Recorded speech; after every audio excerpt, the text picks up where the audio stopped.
Muy bien, vamos a comenzar con nuestro hermano Alfredo. Nos va a compartir su cita bíblica, nos va a leer en la parte de abajo su explicación y después va a leer el texto. Cuando comience a leer el texto, tiene que decir lectura del libro de la carta a los Efesios o lectura del Santo Evangelio según San Juan o según el que les correspondió, ¿sale? Pero primero la explicación y luego la lectura.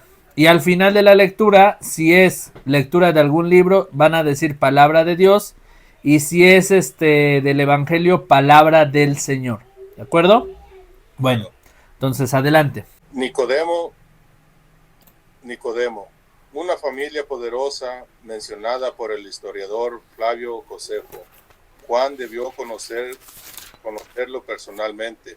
Nicodemo fue a Jesús como a un maestro en religión, pero lo que le faltaba no era tanto enseñanzas nuevas cuanto una renovación interior. Por más de que se vaya acumulando experiencia y sabiduría, y tal vez a causa de ellas, podemos ser personas envejecidas, al igual que Nicodemo. Hay que nacer de nuevo y nacer de arriba. El término que se lee aquí en el Evangelio puede significar tanto lo uno como lo otro. Nacer del Espíritu. El profeta Ezequiel había anunciado una resurrección del pueblo de Israel al paso del Espíritu. Pero Jesús anuncia lo que será la experiencia característica de la conversión y del bautismo cristiano. Por eso añade aquí nacido del agua, que no estaba en capítulo 3, versículo 3. El viento sopla donde quiere, en la Biblia. La misma palabra en la Biblia, no, el viento sopla donde quiere. En la Biblia la misma palabra significa espíritu y viento. El soplo de Dios. Jesús se refiere tanto a la libertad del espíritu que invade a la persona que quiere, como al espíritu que enseña lo que escapa a la razón. Pero hay algo muy nuevo. La vida cristiana no consistirá en la observancia de una ley, aunque la ley sea necesaria. Cuando el creyente haya sido introducido en la comunión con Dios, su vida entera será inspirada por el Espíritu y será atraída por la perfección divina. El Espíritu está obrando en lo más íntimo y inspira una nueva manera de pensar, de sentir, de amar a las personas y la existencia. El creyente se siente a gusto con Dios y sin temor. Comprueba que su vida no la orienta tanto él mismo como otro que viene en él. Y no se equivoca al hablar de otra vida, la del Espíritu. Lectura del Santo Evangelio según San Juan. Entre los fariseos había un personaje judío llamado Nicodemo. Este fue de noche a ver a Jesús y le dijo: Rabí, sabemos que has venido de parte de Dios como maestro, porque nadie puede hacer señales milagrosas como las que tú haces, a no ser que Dios esté con él. Jesús le contestó: en verdad te digo que nadie puede ver el reino de Dios si no nace de nuevo desde arriba. Nicodemo le dijo: ¿cómo renacerá el hombre ya viejo? ¿Quién volverá al seno de su madre para nacer una segunda vez? Jesús le contestó: en verdad te digo, el que no renace del agua y del Espíritu no puede entrar en el reino de Dios. Lo que nace de la carne es carne, y lo que nace del Espíritu es espíritu. No te extrañes de que haya dicho: necesitas nacer de nuevo desde arriba. El viento sopla donde quiere, y tú oyes su silbido, pero no sabes de dónde viene ni a dónde va. Lo mismo le sucede al que ha nacido del Espíritu. Palabra del Señor. Gloria a ti, Señor Jesús. Muy bien. En esta práctica ya vemos en el primer texto del Evangelio cómo nos da una explicación precisamente del texto, ¿no? Dice en la explicación que Nicodemo es una familia poderosa mencionada por el historiador Flavio Josefo. Juan debió conocerlo personalmente. Nicodemo fue a Jesús como a un maestro en religión, pero lo que le faltaba no eran tanto enseñanzas nuevas cuanto una renovación interior. Por más de que se vaya acumulando experiencia y sabiduría, podemos ser personas envejecidas al igual que Nicodemo. En el Evangelio escuchamos a Nicodemo, entonces ya estamos hablando de una persona avanzada de edad y nos va a hacer referencia a nacer de nuevo y nacer de arriba.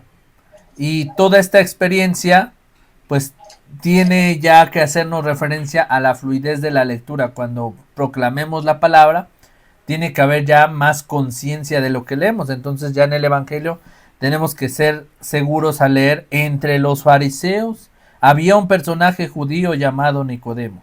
Este fue de noche a ver a Jesús y le dijo: Rabí, sabemos que has venido de parte de Dios como maestro, porque nadie puede hacer señales milagrosas como las que tú haces, a no ser que Dios esté con él. Jesús le contestó: en verdad te digo que nadie puede ver el reino de Dios si no nace de nuevo desde arriba, lo que ya escuchamos en la explicación. Muy bien, entonces continuamos ahora con nuestra hermana Nancy. Carta a los Efesios, Capítulo 4, capítulo 4, del 17 al 32. Okay. La nueva vida en Cristo. Esto pues es lo que les digo y les encargo en el nombre del Señor, que ya no vivan más como paganos, los cuales viven de acuerdo con sus inútiles pensamientos y tienen oscurecido el entendimiento. Ellos no gozan de la vida que viene de Dios porque son ignorantes a causa de lo insensible de su corazón. Se han endurecido y se han entregado al vicio, cometiendo sin freno toda clase de cosas impuras. Pero ustedes no conocieron a Cristo para vivir así, si es que de veras oyeron acerca de Él y aprendieron de Él en qué consiste la verdad. En cuanto a su antigua manera de vivir, desháganse ustedes de su vieja naturaleza, que está corrompida, engañada por sus malos deseos. Ustedes deben renovarse en su mente y en su espíritu, y revístanse de la nueva naturaleza, creada según la voluntad de Dios y que se muestra en una vida recta y pura, basada en la verdad. Por lo tanto, ya no mientan más, sino diga cada uno la verdad a su prójimo, porque todos somos miembros de un mismo cuerpo. Si se enojan, no pequen, y procuren que el enojo no les dure todo el día. No den oportunidad al diablo. El que robaba, deje de robar y póngase a trabajar, realizando un buen trabajo con sus manos para que tenga algo que dar a los necesitados. No digan malas palabras, sino solo palabras buenas que ayudan a crecer y traigan bendiciones a quienes les escuchen. No hagan que se entristezca el Espíritu Santo de Dios, con el que ustedes han sido sellados para distinguirlos como propiedad de Dios el día en que Él les dé completa salvación. Echen fuera la amargura, las pasiones, los enojos, los gritos, los insultos y toda clase de maldad. Sean buenos y compasivos unos con otros y perdónense unos a otros como Dios los perdonó a ustedes en Cristo. Palabra de Dios. Te alabamos, Señor. Muy bien. Excelente. Aunque voy a leer aquí la explicación bíblica de este texto para que haya un poquito más de comprensión. Dice, versículo 17, el hombre viejo y el hombre nuevo. Esta imagen de Pablo opone dos maneras de vivir que coexisten en toda sociedad y en cierto sentido en cada uno de nosotros. La conversión no nos ha instalado en un estado de perfección, pues aunque estemos en paz con Dios, en un sentido muy real, aún no se ha logrado la unidad de nosotros. Experimentamos tentaciones y luchas. Nuestras decisiones grandes o pequeñas nos llevan en dos direcciones, ya sea el hombre viejo, arruinado, sin esperanza y esclavo de su egoísmo, ya sea una persona transfigurada por el amor. El hombre según Dios se refiere a que si Dios creó al hombre a su imagen, quien verdaderamente es tal imagen es Cristo resucitado, vencedor del pecado y de la muerte. Aquí, al igual que en otras partes de la Biblia, el hombre es a la vez Cristo y la humanidad, y es cada uno de nosotros con su lugar en el cuerpo. Todo lo que admiramos en Cristo también es para nosotros. La vestidura blanca que se ponen los adultos en el bautismo significa el cambio de vida que han inaugurado. Pablo indica inmediatamente algunas exigencias morales de esta renovación cotidiana: franqueza, sobriedad, limpieza de lenguaje y de imaginación.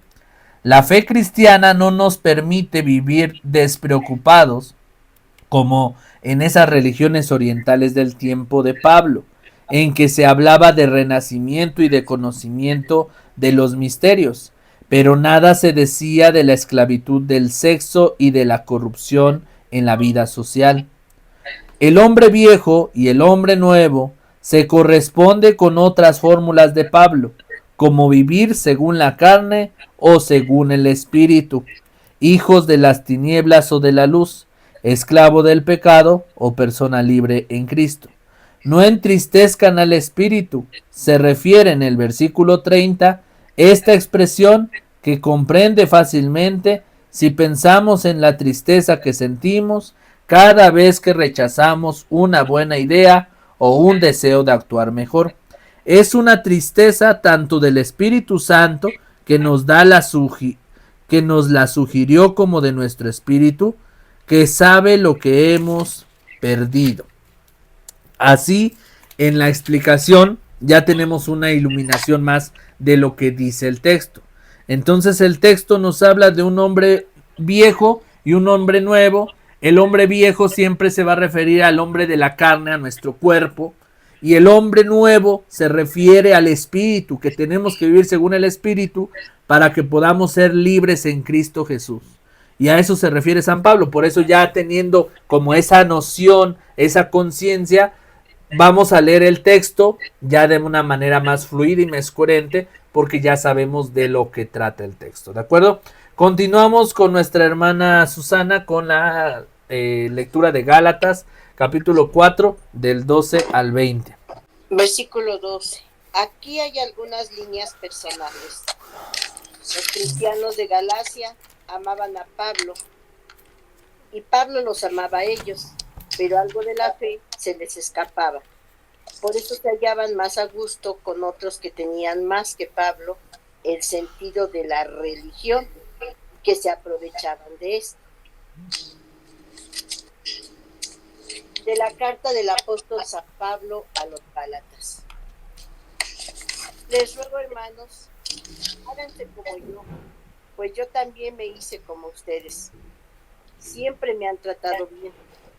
Recuerden que en los comienzos me enfermé mientras los evangelizaba.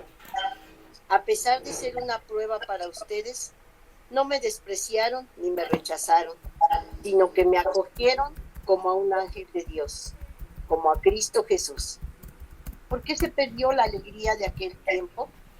No miento, estoy seguro de que se habrían sacado los ojos para dármelos. Y me he vuelto un enemigo ahora porque les digo la verdad. Esa gente les demuestra mucho interés, pero no es para bien. quieren apartarlos de mí y que se interesen por ellos. Ojalá ustedes fueran siempre objeto de gran atención y no solamente de la mía cuando estoy con ustedes. Hijitos míos, de nuevo sufro por ustedes dolores de alumbramiento hasta que Cristo haya tomado forma en ustedes. Cuánto desearía estar ahora con ustedes y emplear las palabras justas, porque ya no sé qué hacer por ustedes. Palabra de Dios. Claro, Señor. Sí. En este caso, la lectura de Gálatas no tenemos una explicación tan extensa, pero lo poco que nos puede dar como referencia ya nos ilumina lo que dice el texto. En estos casos, cuando tenemos una palabra de Dios sin tanta explicación, lo que tenemos que hacer es dar doble lectura a la palabra de Dios para que así tengamos un contexto amplio de lo que trata de decirnos el texto. ¿Por qué? Porque al final lo que va a mejorar la fluidez y la transmisión de la proclamación es cómo estamos dándole sentido a esa palabra. No se trata, recuerden, solo de leer y leer, sino de transmitir eso que estamos leyendo. La acentuación, el tono. Sí, por ejemplo, acá comienza en el versículo 12 diciendo: les ruego, hermanos, háganse como yo, pues yo también me hice como ustedes. Siempre me han tratado bien. Recuerden que en los comienzos me enfermé mientras los evangelizaba. A pesar de ser una prueba para ustedes, no me despreciaron ni me rechazaron, sino que me acogieron como a un ángel de Dios, como a Cristo Jesús. ¿Sí? Esa acentuación, ese tono, pues se va logrando después de darle unas 2 leídas al texto y ya tener un poquito de más noción en ese sentido. La actividad que acabamos de hacer con respecto a la proclamación se va a ir aterrizando en lo que nosotros realizamos en los días domingos de la misa. En la misa se optó por esta estructura con el deseo de sacar a la luz la unidad de los 2 testamentos. Si ustedes observaron, ahorita les puse diferentes lecturas, tanto del Nuevo Testamento, de las cartas de Pablo, como del Evangelio. Lo que va a buscar la liturgia es formar en las lecturas un cuerpo bíblico en el cual podamos conocer el Antiguo Testamento en la primera lectura, el Salmo con los 150 salmos que tenemos, la segunda lectura de las cartas de Pablo, la aclamación, el Evangelio y terminamos con, en algunas ocasiones, la secuencia, ¿de acuerdo? Entonces, esta es la estructura que vamos a tener. ¿Qué es lo que les voy a compartir a continuación? Miren, ya en la práctica, la idea es que ustedes como encargados de liturgia puedan hacer este esquema. Esta hojita la van a imprimir, imprímanla y ténganla ahí muchas hojitas, ¿sí? ¿Qué vamos a tener? Bueno, siempre, ¿quién va a ser el monitor? Vamos a ponerle el nombre. ¿Quién va a ser el monitor? Primera lectura, ¿quién va a hacer la primera lectura? Fulanito de tal. Salmo, ¿quién lo va a hacer? ¿Quién va a hacer la segunda lectura? ¿Quién va a hacer la aclamación? ¿Y quién va a hacer la secuencia? Normalmente la aclamación a veces la secuencia la hace la misma persona que hace la aclamación.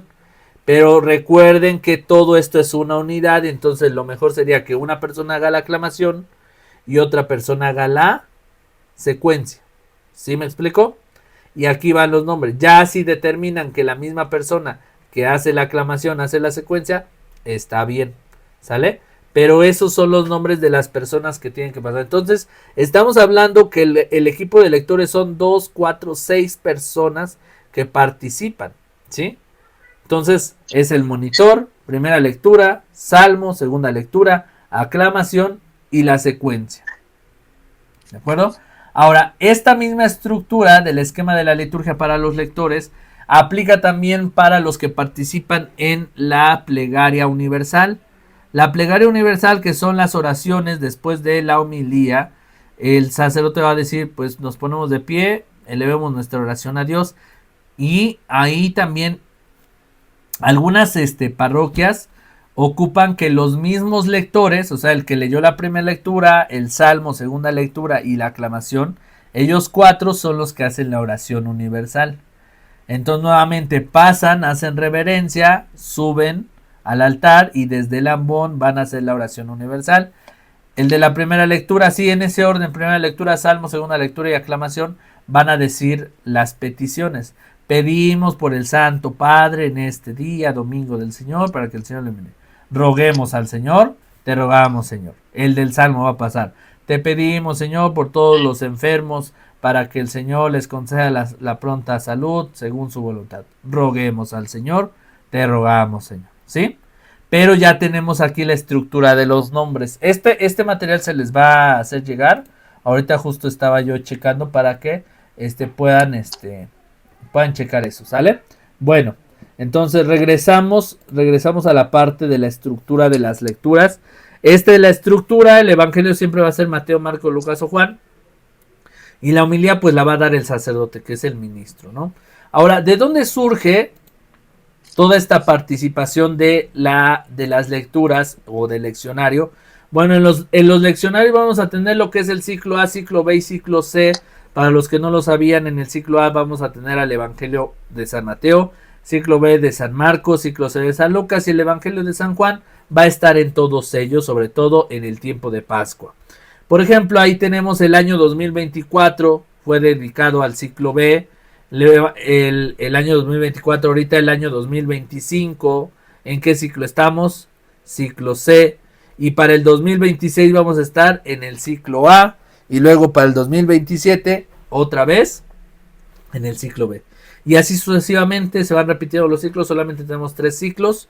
Ahí tenemos la secuencia de los 3 ciclos y en ese mismo orden están estructurados los leccionarios.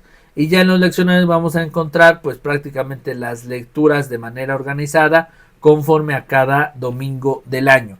Ahora, para poder entender un poquito más el tema de la proclamación, ¿sí?, vamos a ir aterrizando en algunas referencias de algunos libros. Por ejemplo, una de las referencias que yo ocupo para que entendamos más la palabra de Dios es la Lectio Divina. La Lectio Divina es la lectura divina, es decir, ustedes pueden tomar su Biblia cuando ustedes puedan, tomen un texto del Evangelio o un texto de San Pablo, un texto del Antiguo Testamento y lean la cita. Después de leer la cita, la van a meditar. Y en una libretita van a poner qué me dice el texto, qué dice el texto, qué es lo que me pide. Y después en la oración, por eso se llama lectura divina, es yo cómo le respondo al Señor. Y esta lección divina siempre va a terminar en una oración. Vamos a hacer una oración al Señor y en esta oración le vamos a decir, bueno Señor, hoy en tu palabra tú me dices esto y esto y esto. Hoy ante la situación que se está viviendo o que se está pasando en tal lugar o en tal comunidad o en mi persona, te pido esto y esto y esto, pero te agradezco esto y esto y me comprometo a esto, ¿sí? Eso es la lectura divina para poder comprender un poquito más la palabra de Dios.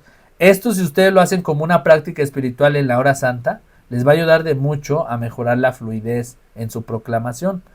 Sobre todo si ustedes también se dedican a ser ministros, pues también les va a ayudar mucho. La liturgia de las horas es un libro de oraciones diarias donde tenemos la oración de laudes, vísperas y completas. Son las 3 horas principales o importantes que realiza la iglesia todos los días. La oración de laudes, oración de la mañana, la oración de vísperas, oración de la tarde, oración de completas, oración de la noche.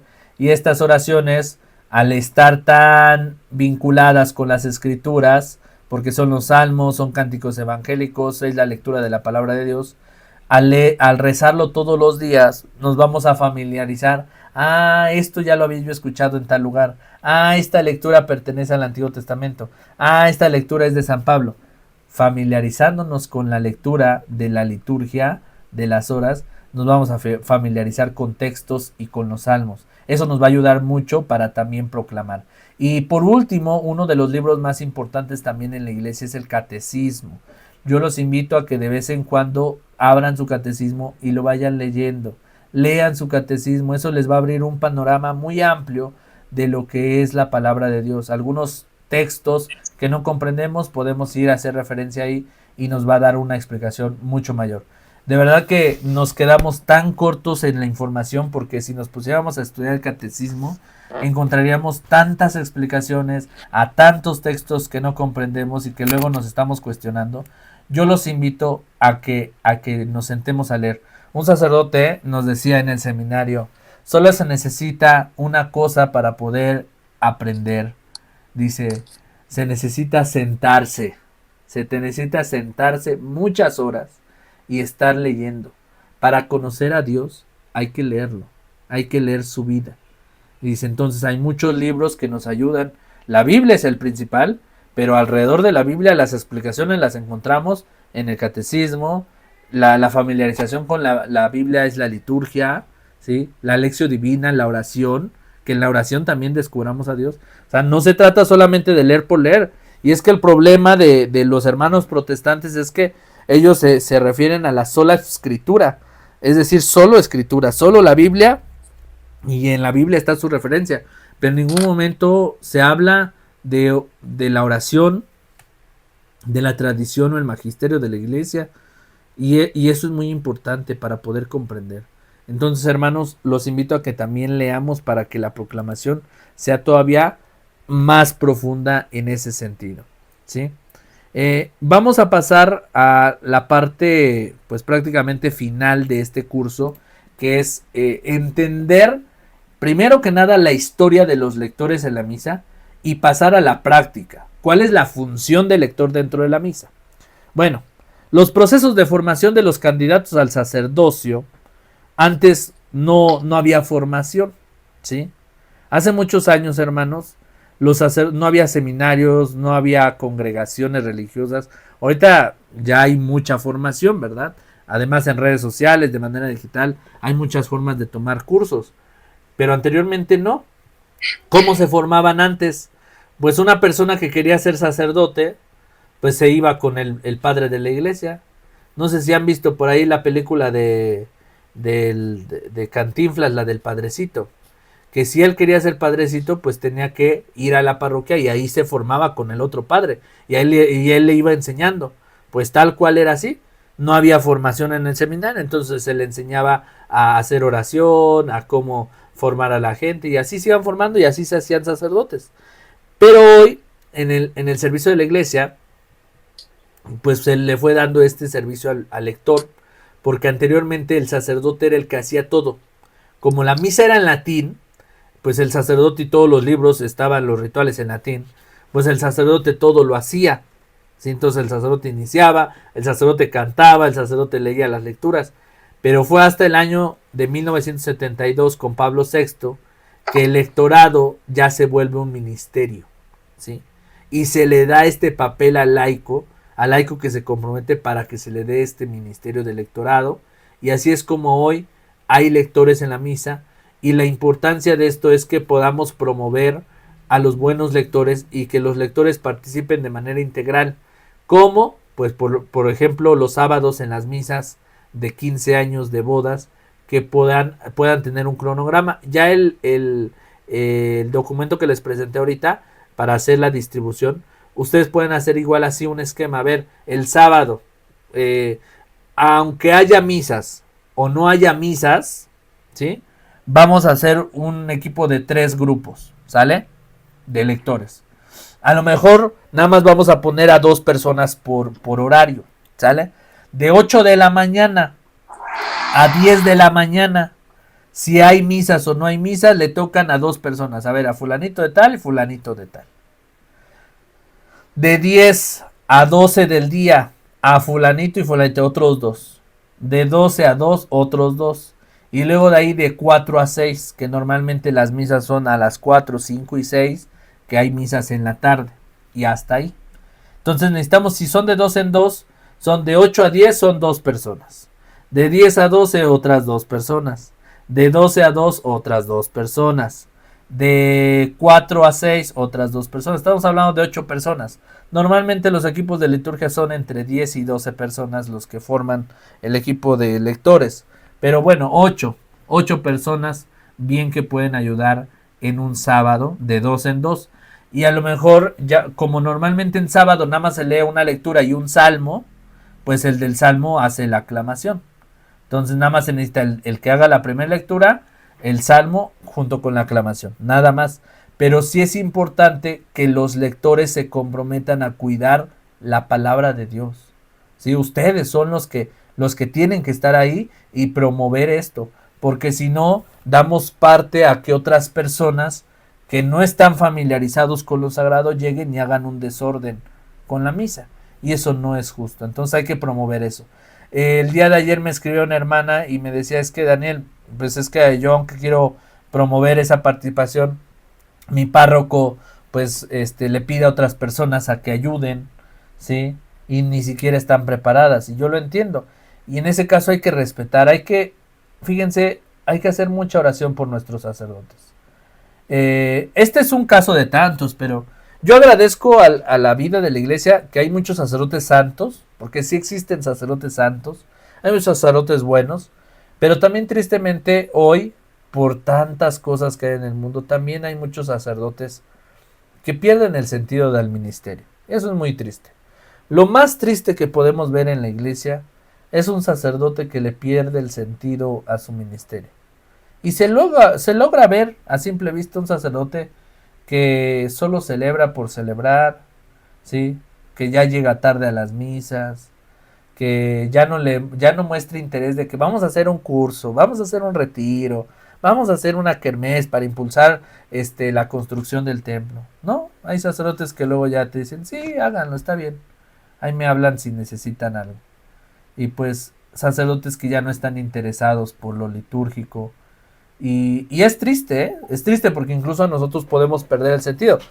Porque cuando estamos en la repetición de lo mismo, ustedes también me dirán, Daniel, es que ay, ya cansa todos los domingos estar organizando lo de las lecturas, o que ya me aburrí de ser ministro, o que ya mejor quiero ser otra cosa. También somos humanos. Y en la psicología hay una materia que explica la parte de los cambios del hombre, de la humanidad, cómo el hombre está en constante cambio. De hecho, por ejemplo, yo, el Daniel de hoy, ya no soy el Daniel de ayer, porque hubo muchos cambios, tanto físicos como interiores y emocionales.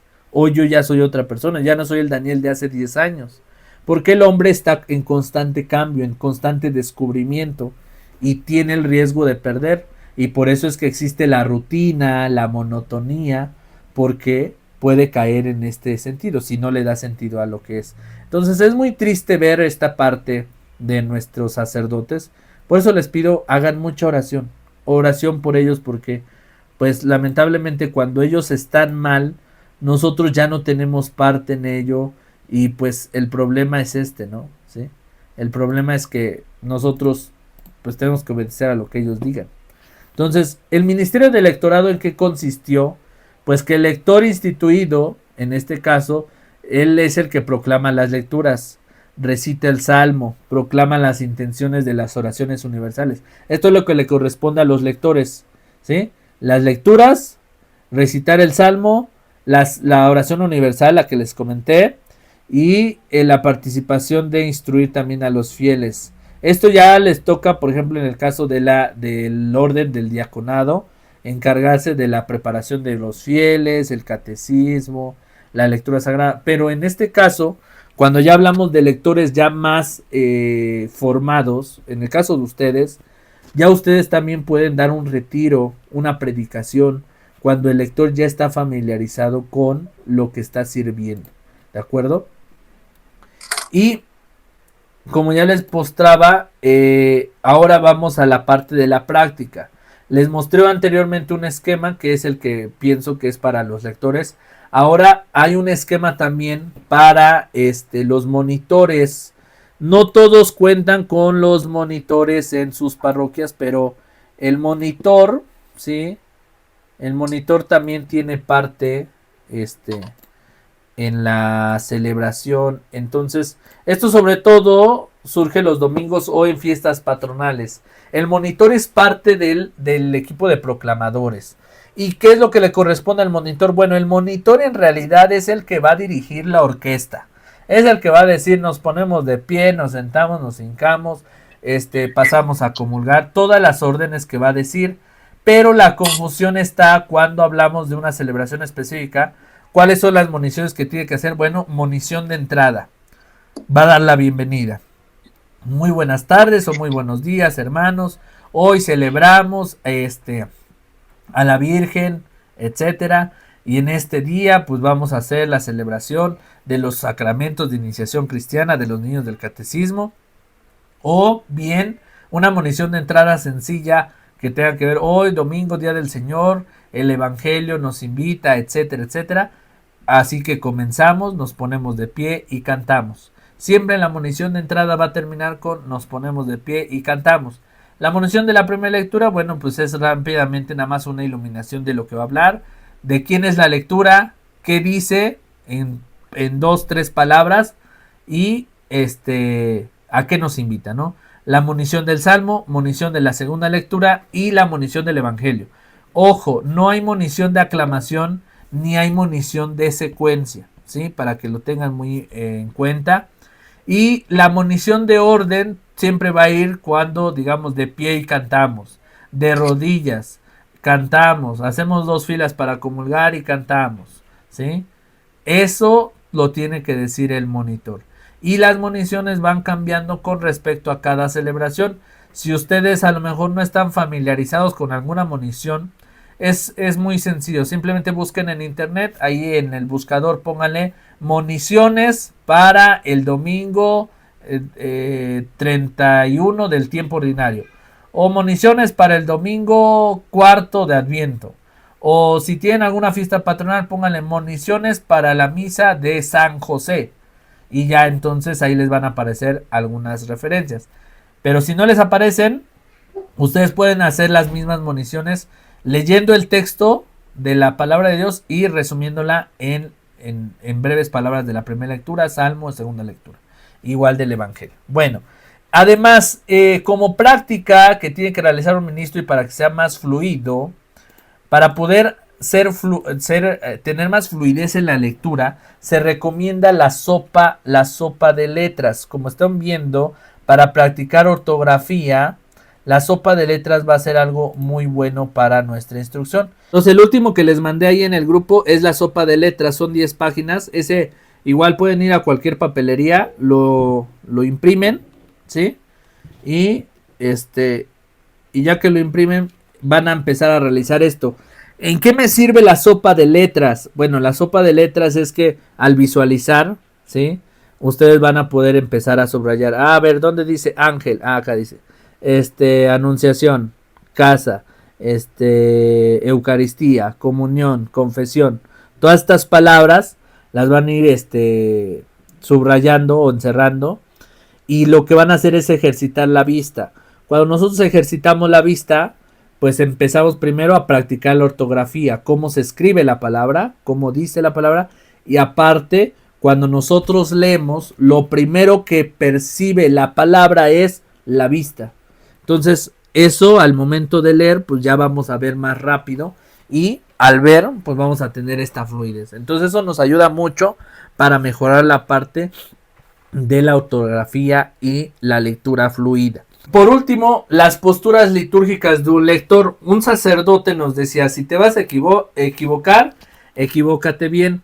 Y si vas a hacerlo, hazlo bien. ¿Por qué?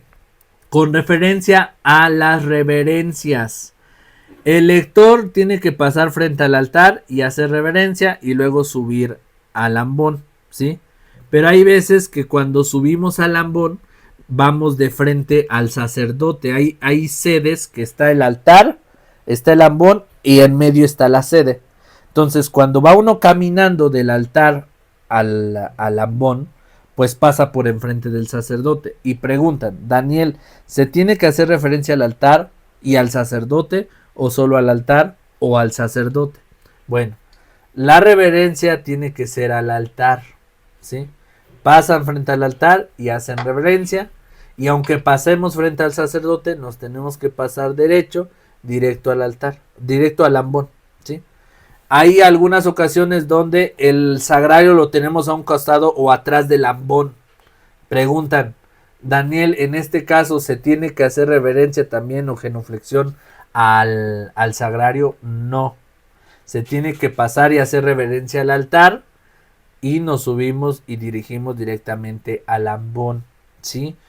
Hay que hacer una cosa bien, en dado caso de que no estuviera el altar, o sea, en alto, y estuviera en el mismo nivel de la comunidad, y tengamos de frente al sacerdote, entonces pasamos y hacemos reverencia frente al sacerdote y pasamos al ambón, ¿sí? Y al altar ya no le hacemos reverencia, pero lo ideal es que se le haga reverencia al altar, ¿sí?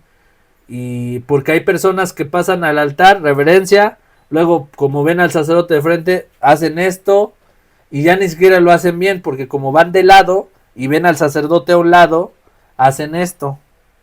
Ya ni siquiera se voltean completamente, sino hacen esto. Entonces, la reverencia es al altar. Y de ahí en el ambón, ¿qué es lo que debemos de checar? Número 1, tener el contacto con el micrófono. Para probar un micrófono no se le pega al micrófono, no se agarra el micrófono y se le pega tas, tas, tas. No, algún día los van a regañar cuando vayan a alguna otra parroquia o capilla, los pueden regañar.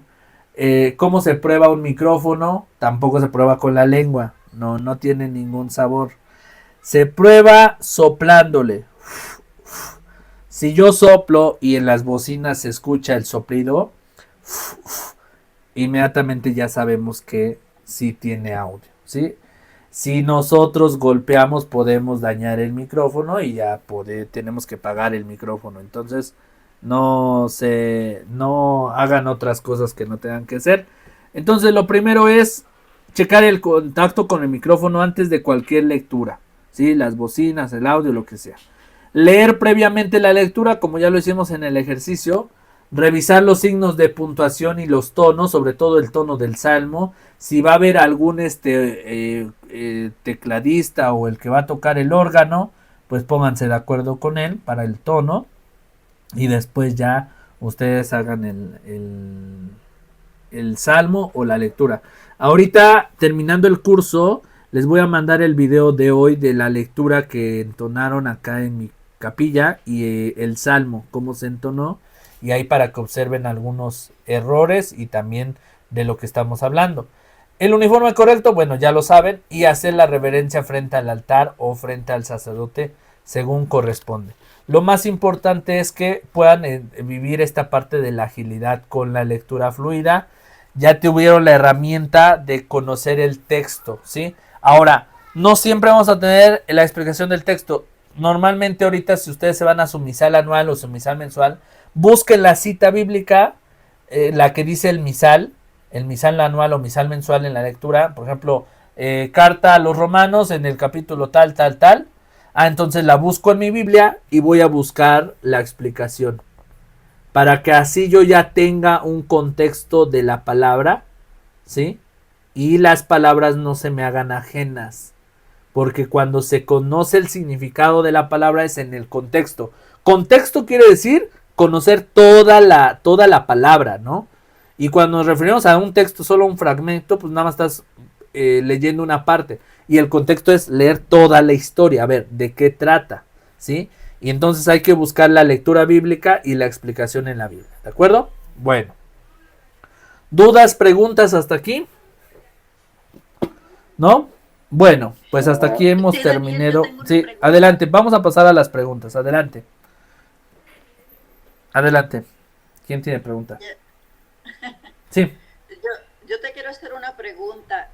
¿Es correcto cuando uno se equivoca decir perdón y seguir? O sea, se tiene el error y se dice perdón Sí. y continúa. Sí. No.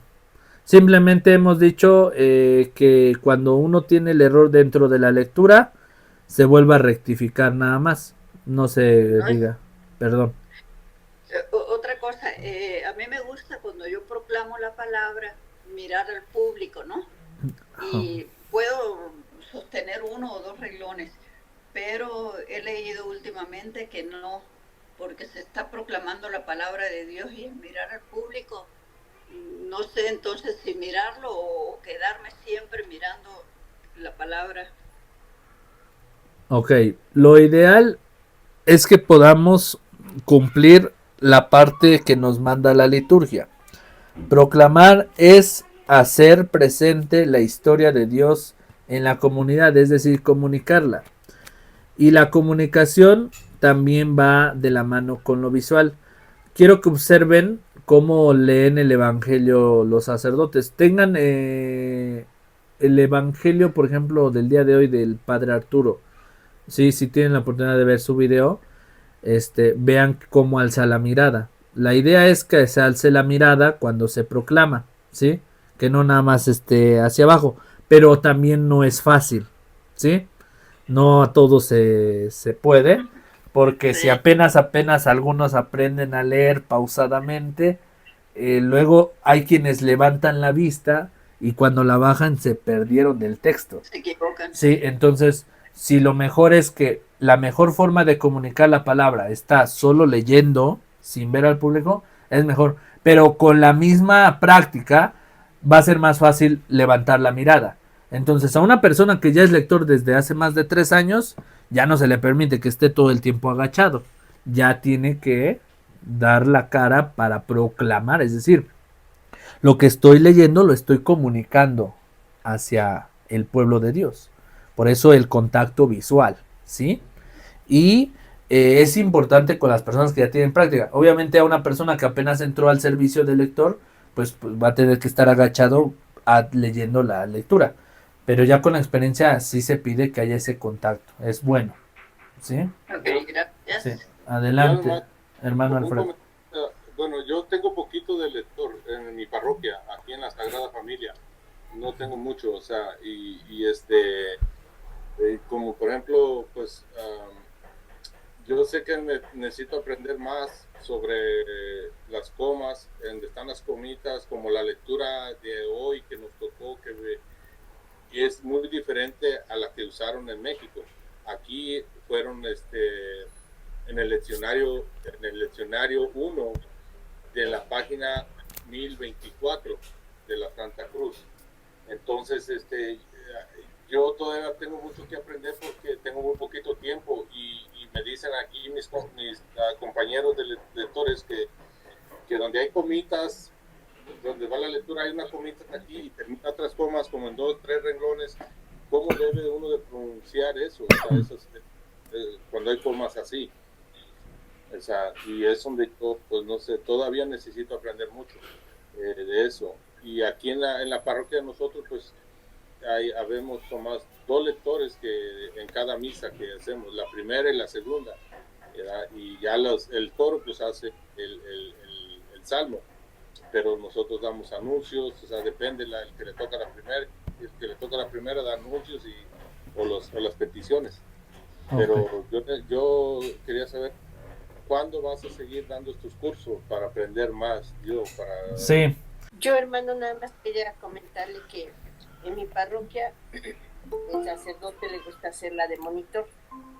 Entonces nunca hemos podido practicar como tal el papel de monitor.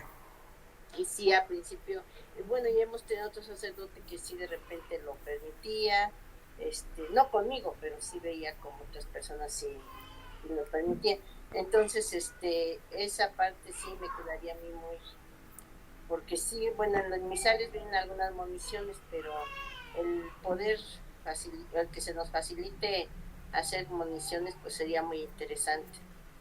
Y también quería comentarle que con respecto a la espiritualidad que fue al principio, nuestro sacerdote de repente dice que él sí aprueba, bueno, no que aprueba, sino que cuando una persona tiene una situación muy difícil en su matrimonio, pues les recomienda separarse, ¿no? Porque dice, Dios no permite, no quiere que tu pareja te esté pegando, por así decirlo. Sí, claro. Tratando. En ese aspecto yo les comentaba que pues yo creo que el requerimiento es tener una vida congruente más un estado civil, ¿no? Entonces yo creo que claro. es importante. Era nada más mi comentario, ¿no? Ok, muy bien, muchas gracias, hermano. Estar pendiente del próximo curso, porque sí, nos hace falta mucho. Sí, muy bien. Muy bien, pues muchas gracias. Pues que tengan una excelente noche y Gracias. nos seguimos viendo en el próximo curso. Pues que Dios Hasta les luego. bendiga. Bien. Hasta luego.